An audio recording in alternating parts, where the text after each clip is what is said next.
aquí llegamos con lo más importante de las noticias en este día. Ya están listas Carmen Ortiz y Paola Hurtado con las entrevistas. Buenas noches. Muy buenas noches, ¿cómo estás, Rocío? Muy buenas noches a nuestro público televidente. Vamos a dar inicio ya a las 8:45. Como ustedes bien saben, el tema del día fue de la desarticulación de esta nueva estructura que beneficiaba a Otto Pérez y Roxana Valdetti. A decir de las investigaciones, la misma estaría funcionando desde el 2007 y sería planificada con la intención de financiar la campaña electoral del 2011. Sin embargo, no se desarticuló y siguió funcionando hasta el 2015. Vamos a conversar en este primer segmento con el licenciado Juan Francisco Sandoval, quien es el fiscal encargado de la Fiscalía Especial contra la Impunidad, para que nos cuente algunos otros detalles o nos responda algunas interrogantes relativas al caso. Muchas gracias por acompañarnos y bienvenido. A ustedes, gracias por la invitación. Paola Hurtado tiene a su cargo la primera pregunta. Gracias, fiscal. A ver, todavía estamos digiriendo estas 3 horas de información que nos dieron ustedes con la CICIG y podemos entender a grosso modo que son 3 grandes momentos de esta estructura mafiosa, como le llamaron.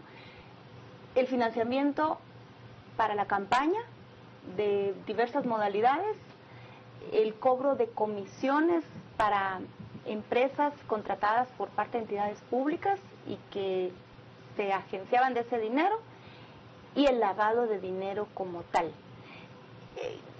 Este gran caso que han presentado hoy, fiscal, ¿cuál es? Sabemos que el origen es la línea, pero ¿cómo empiezan ustedes a hilar para llegar a esta conferencia de hoy? Bueno, tal como usted lo manifiesta, a raíz de los allanamientos que ocurrieron el 16 de abril del año anterior, el Ministerio Público empezó a encontrar información. Recordemos que en aquel entonces la investigación estaba dirigida a la desarticulación de una estructura relacionada con el contrabando, la defraudación aduanera.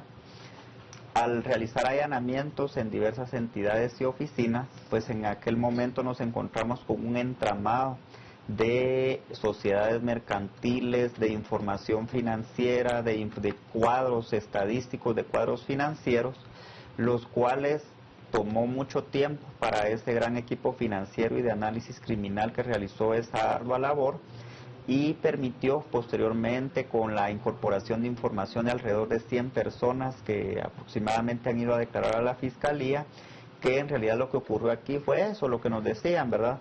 Hubo 3 momentos importantes de una serie de eventos que se dieron en el desarrollo, no solo de la investigación, sino en el desarrollo de la actividad de este grupo de personas. El primero referido al financiamiento de una campaña electoral, cómo agenciarse de fondos que permitieran sufragar los gastos para enfrentar una campaña electoral. Pero esos recursos que tenían un límite por parte del Tribunal Supremo Electoral, pues lógicamente no era necesario para la gran cantidad de necesidades que requería el partido político para participar en el evento electoral.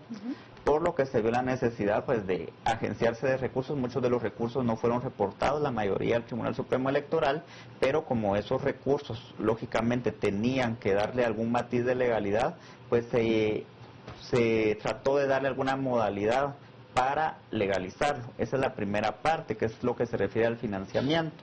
Pero muchos de los financistas obtuvieron beneficios al momento en que ellos tomaron el poder, se convirtieron en contratistas del Estado, contratistas a los que se les exigía una cuota de alrededor del 10% de comisión, como ocurría en casos como por ejemplo el terminal de contenedores Quetzal, que es una muestra de lo que ocurría con otra serie de contratos. Y ese porcentaje pues era distribuido en porcentajes también del 60% para la pareja que en ese entonces se fungían como presidente y vicepresidenta de la República, y el otro 40% para el equipo de las entidades. Recordemos la modalidad en el caso de la terminal de contenedores Quetzal, efectivamente era la misma modalidad. ¿Qué tipo de actividades cabían en ese pago, fiscal? Actividades atinentes a cualquier contrato del Estado, pero dividido dependiendo de las entidades que estaban bajo el control de esta agrupación.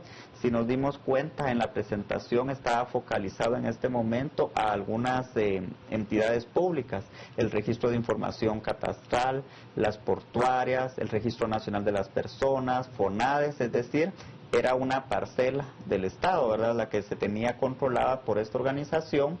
Y posteriormente esos recursos que eran obtenidos en forma ilícita pues era necesario ocultarlos y darles matiz de legalidad, que era una actividad de lavado de dinero.